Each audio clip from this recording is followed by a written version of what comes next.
A Ponte perdeu para os seus próprios equívocos, né? A gente vai começar com o pênalti perdido pelo Barcelos. Ele bate todas, cruzada, ele bateu chapado e o goleiro pegou.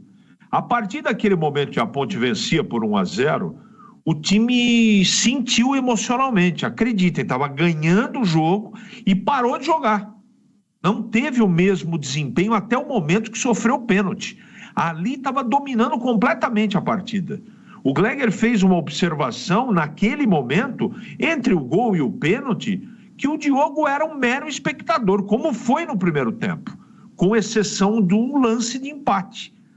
O Everton Brito perdeu uma bola na frente, veio o rapaz, o menino que entrou, bom jogador, velocista, né, o número 20, Rangel, e deixou o Vicente Concha lá para trás. Além de ganhar na velocidade, ele deu 2 cortes dentro da área, no Concha, na saída do Diogo, empatou 1-1.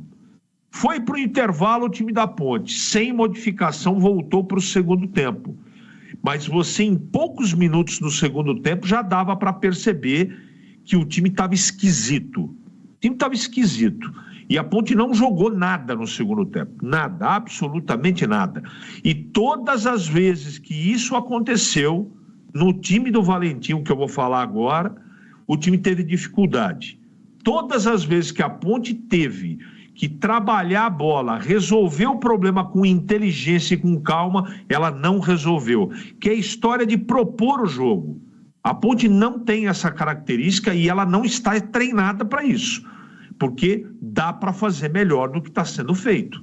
Então, todas as vezes nesse Campeonato Paulista que já terminou e na partida de hoje, quando ela teve que ter a iniciativa do jogo, ela não teve competência para tal. Essa é a verdade.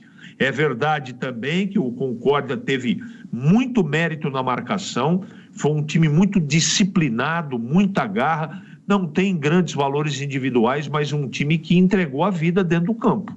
Eu não vi isso no time da Ponte. Eu vi um time, em alguns momentos, com soberba, achando que poderia resolver quando quisesse e não resolveu, quebrou a cara, porque foi incompetente. Principalmente nos erros, né? Perde pênalti, falha individual de zagueiro. E o segundo gol, na batida do meu xará de falta uma bomba, até o Diogo Silva falhou. O Gleger disse, é verdade, espalmou para o centro da área. Aí ninguém na cobertura, nem Concha, nem Emerson, nem ninguém. O atleta do Concórdia foi lá, chapou, fez 2-1. E aí virou uma grande confusão.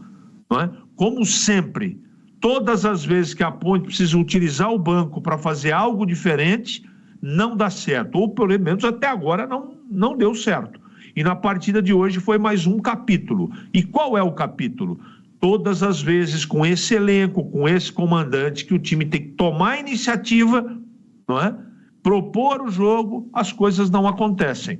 Não dá para discutir a vitória do Concórdia.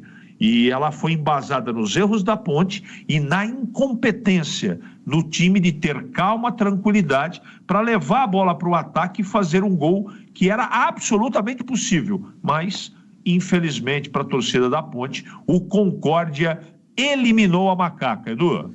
E olha, o Corinthians, a duras penas, eliminou o time da Venezuela, hein? Yuri Alberto, logo a 1 minuto de jogo, 1-0. Depois eles empataram logo a 4 minutos com o Rancuesta, Matheus